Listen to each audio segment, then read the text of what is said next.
High to all. ఎవరైతే SSC phase 12 notification కోసం ఎవరైతే వెయిటింగ్ చేస్తున్నారో వాళ్ళకి గుడ్ న్యూస్ అని చెప్పుకోవచ్చనమాట. యాక్చువల్‌గా ఇది ఫేజ్ 12 నోటిఫికేషన్ అనేది మనకు ఫిబ్రవరి 1 తేదీన మనకు నోటిఫికేషన్ రావాలి. బట్ అప్పటి నుంచి మనకి ఇప్పటివరకు నోటిఫికేషన్ అయితే రాలేదు. యాక్చువల్‌గా మనకు నిన్న మిడ్ నైట్ అయితే మనకు నోటిఫికేషన్ అయితే రిలీజ్ చేయడం అయితే జరిగింది. ఇది కూడా మనకు కొత్త వెబ్‌సైట్. మనకు ఎస్ఎస్‌సి వాళ్ళు కొత్త వెబ్‌సైట్ అయితే లాంచ్ అయితే చేశారు. ఆ వెబ్‌సైట్‌లో మాత్రమే వాళ్ళైతే పోస్ట్ అయితే చేయడం అయితే జరిగింది. అదే వెబ్‌సైట్‌లో మనం అప్లై అయితే చేయాల్సి ఉంటుంది.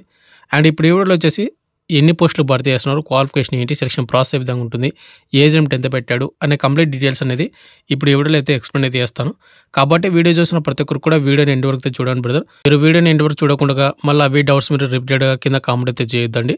దయచేసి వీడియోని ఎండ్ వరకు చూడండి. చూసిన తర్వాత మీకు ఇంకేమైనా డౌట్ ఉంటే కింద కామెంట్ అయితే చేయండి. అండ్ వీడియో చూసిన ప్రతి ఒక్కరికి ఒకటే రిక్వెస్ట్, వీడియోని కంపల్సరీ లైక్ చేసి సపోర్ట్ అయితే చేయండి. అండ్ ఇటువంటి జెన్యూన్ అప్డేట్స్ కూడా కావాలని కూడా మన ఛానల్ని సబ్స్క్రైబ్ పక్కన వెళ్ళకనైతే అయితే యాక్షన్లో పెట్టుకుందాం. ఇక మెయిన్ టాపిక్ వెళ్దాం బ్రదర్. మనకు ఎస్ఎస్‌సి ఫేజ్ 12 నోటిఫికేషన్ అయితే వచ్చిందని చెప్పాను కదా. ఇది వచ్చేసి మనది కొత్త వెబ్సైట్ అనమాట. ఇది మనది కాదు, ఎస్ఎస్‌సి వాళ్ళది. ఇది ఎస్ఎస్‌సి వాళ్ళది కొత్త వెబ్సైట్. ఇక్కడ మీరు చూసుకున్నట్లయితే నోటీస్ బోర్డ్ అనే ఆప్షన్ కాడ మనకి ఇది నిన్నైతే రావడం జరిగింది. ఫిబ్రవరి 26 notice for phase 12 2024 selection post అయితే ఉంది కదా. మీరు వాటిని క్లిక్ చేసిన వెంటనే మీకు నోటిఫికేషన్ అయితే ఉంటుంది. ఆల్రెడీ నేను టెలిగ్రామ్ గ్రూప్లో మీకు 4:30కే పెట్టడం అయితే జరిగింది అనమాట ఈరోజు మార్నింగ్. అండ్ ఒకసారి మీరు చెక్అవుట్ చేస్తా అంటే కూడా చెక్అవుట్ అయితే చేయొచ్చు. అయితే ఇంకోటి ఏంటంటే ఈ ఎస్ఎస్‌సి ఫేజ్ 12 మల్టిపుల్ అప్లికేషన్ అయితే చేసుకోవచ్చు అనమాట. 10 రకాల ఉద్యోగాలకు మీరు ఎలిజిబిలిటీ ఉంటే 10 రకాల పోస్టులకు కూడా మీరు అయితే అప్లై అయితే చేసుకోవచ్చు. బట్ ఇక్కడ ఏంటంటే 10 రకాల ఉద్యోగాలకి సపరేట్గా మీరు అప్లికేషన్ ఫీజు అయితే చెల్లించాల్సి ఉంటుంది. ఒక పోస్ట్కి అప్లై చేస్తే ₹100 చెల్లించాలి. ఒకవేళ 10 పోస్టులకు అప్లై చేసుకుంటే ₹1000. ఒకవేళ 5 పోస్టులకు మీరు అప్లై చేసుకుంటే ₹500. ఈ విధంగా అనమాట. అంటే సపరేట్గా మీరు అప్లికేషన్ అయితే చేయాల్సి ఉంటుంది. సపరేట్గా పేమెంట్ కూడా చేయాల్సి ఉంటుంది అనమాట. ఇప్పుడు ఎవరో క్లారిఫై చేస్తాను, వీడియోని ఎండ్ వరకు చూడండి. అండ్ ఈ నోటిఫికేషన్కి మేల్ అండ్ ఫీమేల్ ఇద్దరు కూడా అప్లై చేసుకోవచ్చు. అండ్ ఎవరైతే ఫిజికల్ హ్యాండిక్యాప్డ్ వాళ్ళు ఎవరైతే ఉంటారో అంటే డిజబిలిటీ వాళ్ళు కూడా అప్లై అయితే చేసుకోవచ్చు అనమాట. మెయిన్ టాపిక్ వెళ్దాం బ్రదర్. మనకు ఎస్ఎస్‌సి ఫేజ్ 12 నోటిఫికేషన్ వచ్చేసి ఇది అఫీషియల్ నోటిఫికేషన్ అనమాట. మనకు కొత్త వెబ్సైట్లు అయితే వాళ్ళైతే అప్లోడ్ అయితే చేయడం అయితే జరిగింది. ssc.gov.in అనే వెబ్సైట్ మాత్రమే మీరైతే అప్లై అయితే చేయాల్సి ఉంటుంది అనమాట. అండ్ దీనిలో వచ్చి మనకి ఇంపార్టెంట్ డేట్స్ ఒకసారి చూసుకుంటే మనకు ఆన్లైన్ అప్లికేషన్ అన్న మనకు ఫిబ్రవరి 26 తేదీ నుంచి మనకు స్టార్ట్ అయింది. నిన్న మిడ్ నైట్ అనమాట. అండ్ అప్లై లాస్ట్ డేట్ వచ్చేసి మనకి మార్చి 18, 2024. ఇక్కడ చూసుకున్నట్టయితే అప్లై చేసుకోవడానికి ఓన్లీ 20 డేస్ మాత్రమే టైం అయితే ఇవ్వడం అయితే జరిగింది. కాబట్టి ఎవరికైతే ఎలిజిబిలిటీ ఉందో వాళ్ళందరూ కూడా ఒక 2 డేస్ వెయిట్ చేసిన తర్వాత మీరైతే అప్లై అయితే చేసుకోండి. ఎందుకంటే మీరు మళ్ళీ లాస్ట్ డేట్ వరకు అయితే అప్లై అయితే అంటే వెయిట్ అయితే చేయొద్దండి. దయచేసి మీకు ఎలిజిబిలిటీ ఉందా రేపు ఎల్లుండిలో మీరు కంపల్సరీ అప్లై అయితే చేసుకోండి. అండ్ అప్లికేషన్ ప్రాసెస్ వీడియో కూడా నేను చేస్తాను, కొద్దిగా వెయిట్ చేయండి. అండ్ ఎవరైతే ఈ నోటిఫికేషన్కి అప్లై చేస్తారో వాళ్ళు పేమెంట్ కూడా చేయాల్సి ఉంటుంది. కాబట్టి పేమెంట్ కూడా వాళ్ళు టైం అయితే ఇచ్చారు. మార్చి 19 వరకు అప్లై చేసుకోవచ్చు. అండ్ ఎవరైతే అప్లై చేసిన తర్వాత ఏమైనా అప్లికేషన్లో మీరు కలెక్షన్ చేసుకోవాలంటే కనుక కరెక్షన్స్ అంటే ఎడిట్ ఆప్షన్ వచ్చేసి మనకి ఇక్కడ మార్చి 22 తేదీ నుంచి 24 తేదీ వరకు టైం అయితే ఇవ్వడం అయితే జరిగింది. ఓవరాల్గా 3 రోజులు అయితే టైం అయితే ఇవ్వడం అయితే జరిగింది అనమాట ఎడిట్ ఆప్షన్కి. ఇక నెక్స్ట్ ఈ నోటిఫికేషన్కి ఎవరైతే అప్లై చేస్తారో వాళ్ళకు ఎగ్జామ్ డేట్ కూడా ఇక్కడ మనకు టెంటేటివ్గా వాళ్ళు రిలీజ్ చేయడం అయితే జరిగింది. మే 6 నుంచి 8 వరకు ఎగ్జామ్స్ అయితే కండక్ట్ అయితే చేస్తామని చెప్పడం అయితే జరిగింది అనమాట. ఎవరైనా ఎలిజిబిలిటీ ఉంటే కనుక కంపల్సరీ మీరు ఈ ఎగ్జామ్ డేట్ అనేది మీరు మైండ్లో పెట్టుకొని బాగా ప్రిపేర్ అవ్వండి బ్రదర్. టైం కూడా ఎక్కువ అయితే లేదు. ఇంకోటి నాకు నచ్చింది ఏంటంటే ఇక్కడ మనకి ఏమన్నా అప్లై చేసేటప్పుడు కానీ మనకి ఏమన్నా ప్రాబ్లమ్స్ వస్తే మనకి ఏమైనా డౌట్స్ ఉంటే కూడా ఇక్కడ ఇచ్చినటువంటి వెబ్సైట్ అండ్ నెంబర్ అయితే ఉంది కదా, కాల్ నెంబరు. ఈ టోల్ ఫ్రీ నెంబర్కి అయితే మనమైతే కాల్ చేసి అంటే మనం వెబ్సైట్లో ఏదైతే ప్రాబ్లం ఫేస్ చేస్తా ఉన్నామో అది వాళ్ళకి చెప్పామంటే దాన్ని రెక్టిఫై చేయడానికి అయితే ఉంటుందని ఇక్కడ వాళ్ళు మెన్షన్ చేయడం అయితే జరిగింది. నెంబర్ కూడా ఇవ్వడం అయితే జరిగింది అనమాట. ఇది మంచి అవకాశం అయితే చెప్పుకోవచ్చు. అండ్ ఇంకోటి మీకు ముందే చెప్పాను కదా, ఈ ఎస్ఎస్‌సి ఫేజ్ 12 కానీ ఫేజ్ 11 కానీ ఫేజ్ 10లో కానీ మల్టిపుల్ అప్లికేషన్కి అయితే అప్లై చేసుకోవచ్చు అని.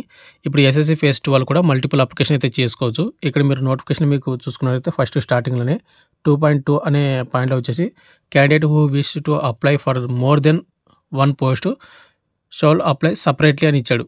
అంటే ఎవరైనా అప్లై చేసుకోవాలంటే ఒక పోస్ట్ కంటే ఎక్కువ పోస్టులకు అప్లై చేసుకోవాలంటే సపరేట్గా మీరు అప్లికేషన్ అయితే చేసుకోవాల్సి ఉంటుందని ఈచ్ కేటగిరీ ఫర్ పోస్ట్ అని ఇచ్చాడనమాట.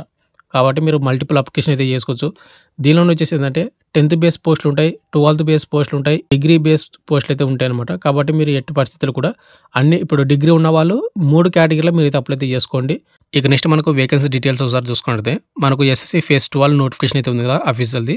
అదే నోటిఫికేషన్‌లో మీకు లాస్ట్‌లో అయితే మనకు వేకెన్సీ డీటెయిల్స్ అయితే మెన్షన్ చేయడం అయితే జరిగింది. ఇక్కడ మీరు ఒకసారి చూసుకున్నట్లయితే ఏ విధంగా చెక్ చేసుకోవాలి, ఎక్కడ ఉన్నాయి ఏంటంటే ఇక్కడ మనకు సీరియల్ నెంబర్ ఉంటుంది ఫస్ట్. తర్వాత రీజను. ఇది నార్త్ వెస్టర్న్ రీజన్ అనమాట. అక్కడ ఆ రీజన్‌లో వచ్చేసి మనకు పోస్టులు అయితే ఉన్నాయి. ఇక్కడ మీరు కింద స్క్రోల్ చేస్తే మనకి మన సౌత్ జోన్ కూడా ఉంటుంది. పోస్ట్ నెంబరు ఇక్కడ మీకు కోడ్ అనమాట. ఇది post code number. Post name వచ్చేసి ఇక్కడ మనకు ఫస్ట్ పోస్ట్ వచ్చేసి లైబ్రరీ అటెండెంట్ అనమాట. ఇక్కడ మనకు డిపార్ట్మెంట్ వచ్చేసి ఇది మనకు సెంట్రల్ రీసెర్చ్ ఇన్స్టిట్యూట్ కింద అయితే మనకు పోస్ట్ అయితే భారతీస్తున్నారు. పక్కనే age limit 18 to 25. Next pay scale వచ్చేసి లెవెల్ 2 కింద అయితే సాలరీ అయితే ఇస్తారు. అండ్ పక్కన వచ్చేసి మనకు ఎడ్యుకేషన్ క్వాలిఫికేషన్ లెవెల్ వచ్చేసి మనకు 10+2 ఇంటర్ బేస్ నుంచి మనం అయితే అప్లై చేసుకోవచ్చు అనమాట. అండ్ ఓవరాల్గా 2 పోస్టులు మాత్రమే ఉన్నాయి. అండ్ కేటగిరీ వచ్చేసి ఈవార్ కేటగిరీలో మనకు ఫస్ట్ పోస్ట్కి సంబంధించినటువంటి పోస్టులు అయితే ఉన్నాయి అనమాట. ఈ విధంగా మీరు క్వాలిఫికేషన్ ఏ రీజన్లో ఉన్నాయి అండ్ ఏజ్ లిమిట్ ఎంత అంటే ఇక్కడ మనకు ఒక్కొక్క పోస్ట్కి ఒక్కొక్క విధంగా ఏజ్ లిమిట్ అయితే పెడతారు. ఇక్కడ ఏంటంటే మీ క్వాలిఫికేషన్ తగ్గట్టు, మీ ఏజ్ లిమిట్కి తగ్గట్టు, మీ క్వాలిఫికేషన్ తగ్గట్టు ఎక్కడెక్కడ పోస్టులు ఉన్నాయి ఏంటని మీరు చూసుకొని మీరైతే మల్టిపుల్ అప్లికేషన్కి అయితే అప్లై అయితే చేసుకోవడానికి ట్రై చేయండి. ఇది నా బెస్ట్ సజెషన్. ప్రతి ఒక్కరు చెప్తాను, ఒక్క పోస్ట్కి మాత్రం మీరైతే అప్లై అయితే చేయొద్దండి. మల్టిపుల్ అప్లికేషన్కి అయితే చేయండి. ఇక్కడ మీరు చూసుకున్నట్లయితే ఓవరాల్గా ఈ నోటిఫికేషన్లో ఎన్ని పోస్టులు భర్తీ చేస్తున్నారని ఒకసారి చూసుకున్నట్టయితే ఓవరాల్గా 2049 పోస్టులు అనేవి భర్తీ అయితే చేస్తున్నారు ఈ నోటిఫికేషన్లో. అయితే ఈ పోస్టులు అన్నీ కూడా మనకు టెంటేటివ్గానే మనకి ఇంకా పోస్టులు యాడ్ అయ్యే అవకాశం అయితే ఉంటుంది. బట్ ఇది ఎప్పుడు యాడ్ అవుతాయి ఏంటంటే కదా మీరు ఎగ్జామ్స్ రాసిన తర్వాత మీకు సెలక్షన్ ప్రాసెస్ జరుగుతుండగానే మళ్ళీ మీకు పోస్ట్ అనేది యాడింగ్ అయితే చేస్తారన్నమాట. కాబట్టి మీరైతే ఈ పోస్టులు అయితే ఉన్నాయని మీరైతే నెగ్లెక్ట్ చేయొద్దండి. బట్ మీకు కావాల్సింది మాత్రం ఒక పోస్టే. బట్ ఆ పోస్ట్కి మాత్రమే మీరు ప్రిపేర్ అవ్వండి. అప్లై చేసేటప్పుడు మాత్రం మల్టిపుల్ అప్లికేషన్కి అయితే మీరైతే అప్లై అయితే చేసుకోండి. ఇక ఈ నోటిఫికేషన్కి ఎవరైతే అప్లై చేసుకోవచ్చు అంటే ఎవరైతే ఇండియన్ సిటిజన్స్ ఎవరైతే ఉంటారో వాళ్ళందరూ కూడా అప్లై అయితే చేసుకోవచ్చు. మేల్ అండ్ ఫీమేల్ ఇద్దరు కూడా అనమాట. ఇక నెక్స్ట్ వచ్చేసి మనకు ఏజ్ లిమిట్ వచ్చేసి జనవరి 1, 2024కి మీ ఏజ్ అనేది కౌంట్ అయితే చేస్తారు. ఇంకోటి ఏంటంటే మీరు అప్లై చేసే పోస్ట్ని ఒక్కొక్క పోస్ట్కి ఒక్కొక్క విధంగా ఏజ్ లిమిట్ అయితే పెడతారు. కొన్నిటికి 18 to 25 పెడతారు. కొన్నిటికి వచ్చేసి 18 నుండి 27 పెడతారు. కొన్ని పోస్టులకు వచ్చేసి 18 నుండి 28, కొన్ని పోస్టులకు వచ్చేసి 18 నుండి 30 ఈ విధంగా అయితే ఏజ్ అయితే పెడతారన్నమాట. అండ్ మీరు అప్లై చేసే పోస్ట్ని బట్టి అయితే మీకైతే ఉంటుంది. ఆల్రెడీ నేను వేకెన్సీ ఏ విధంగా చెక్ చేసుకోవాలని చెప్పాను కదా కింద నోటిఫికేషన్లో. అక్కడ మీరు ఒకసారి చూసుకున్నట్లయితే మీకు ఏజ్ లిమిట్ కూడా వాళ్ళు పెట్టే ఉంటారు. అది చూసుకోండి.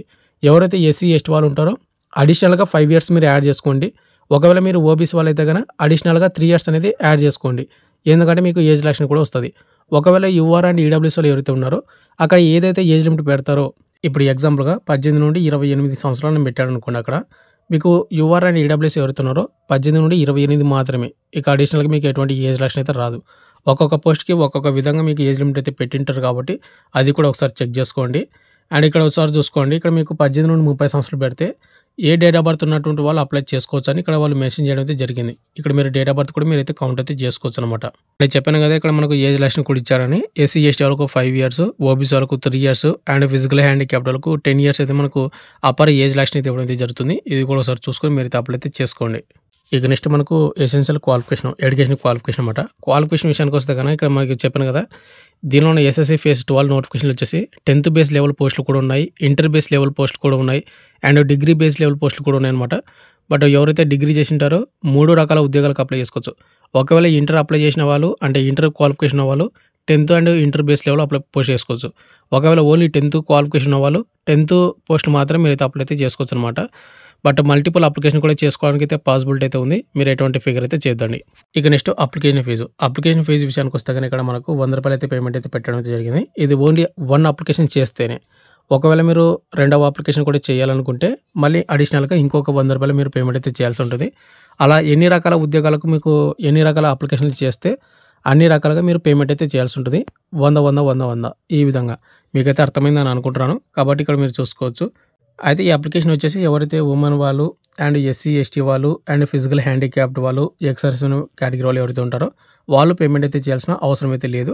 ఇక రిమైనింగ్ కేటగిరీ వాళ్ళు ఎవరైతే ఉన్నారో your EWS and OBC boys ఎవరైతే ఉన్నారో వాళ్ళు మాత్రమే పేమెంట్ అయితే చేయాల్సి ఉంటుంది అనమాట. అండ్ ఫైనల్గా వచ్చేసి సెలక్షన్ ప్రాసెస్. ఈ నోటిఫికేషన్కి ఎవరైతే అప్లై చేస్తారో వాళ్ళకి సెలక్షన్ ప్రాసెస్ ఏ విధంగా ఉంటుందంటే ముందుగా వచ్చేసి మనకు ఎగ్జామ్ అయితే కండక్ట్ అయితే చేస్తారు. ఎగ్జామ్ ఎవరైతే షార్ట్ లిస్ట్ అవుతారో తర్వాత మనకు స్కిల్ టెస్ట్ అయితే ఉంటుంది. ఈ స్కిల్ టెస్ట్ వచ్చేసి మీరు అప్లై చేసే పోస్ట్ని బట్టి అయితే ఉంటుంది అనమాట. స్కిల్ టెస్ట్ అంటే కొంతమందికి టైపింగ్ టెస్ట్ ఉంటుంది. కొంతమందికి షార్ట్ హ్యాండ్ టెస్ట్ అయితే ఉంటుంది. ఈ విధంగా అనమాట. అండ్ తర్వాత మీకు డాక్యుమెంట్ వెరిఫికేషన్ అయితే ఉంటుంది. ఈ డాక్యుమెంట్ వెరిఫికేషన్‌లో వచ్చేసి మీరు ఏవైతే అప్లై చేసినటువంటి డాక్యుమెంట్స్ మొత్తం కూడా ప్రాపర్‌గా చెక్ చేయడం అయితే చేస్తారు. తర్వాత మీకు మెడికల్ టెస్ట్ అయితే కండక్ట్ చేస్తారన్నమాట. ఈ మెడికల్ టెస్ట్ అనేది అన్ని పోస్టులకైతే ఉండొచ్చు, ఉండకపోవచ్చు. అండ్ తర్వాత ఫైనల్ మెరిట్ లిస్ట్ అయితే ఉంటుంది.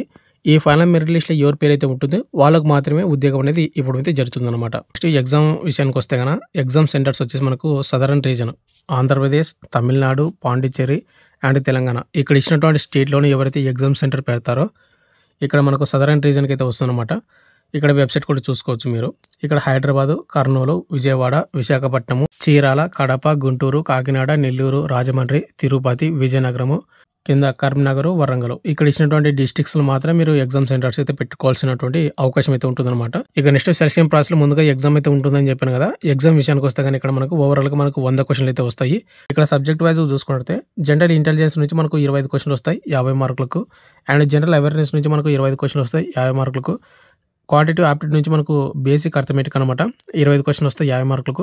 ఇంగ్లీష్ లాంగ్వేజ్ నుంచి మనకు బేసిక్ నాలెడ్జ్ ఇది 25 క్వెషన్‌లు వస్తాయి 50 మార్కులకు. ఓవరాల్‌గా 100 క్వెషన్‌లు వస్తాయి. టైమ్ డ్యూరేషన్ చెప్పాను కదా 60 నిమిషాలని. ఎవరైతే ఫిజికల్ హ్యాండిక్యాప్ అప్లై చేస్తే వాళ్ళకు 80 నిమిషాలు టైం అయితే ఇస్తారు. ఇంకోటి వచ్చేసి ఈ నోటిఫికేషన్‌కి ఎవరైతే అప్లై చేస్తారో వాళ్ళకు నెగెటివ్ మార్కింగ్ అయితే ఉంది. ఇక్కడ మనకు 0.50 అంటే 2 తప్పులకు 1 మార్క్ అయితే కట్ అవుతుంది. 4 తప్పులకు 2 మార్కులు అయితే కట్ అవుతుంది. ఒకవేళ 8 తప్పులకు వచ్చేసి 4 మార్కులు అనేది కట్ అవుతుందన్నమాట.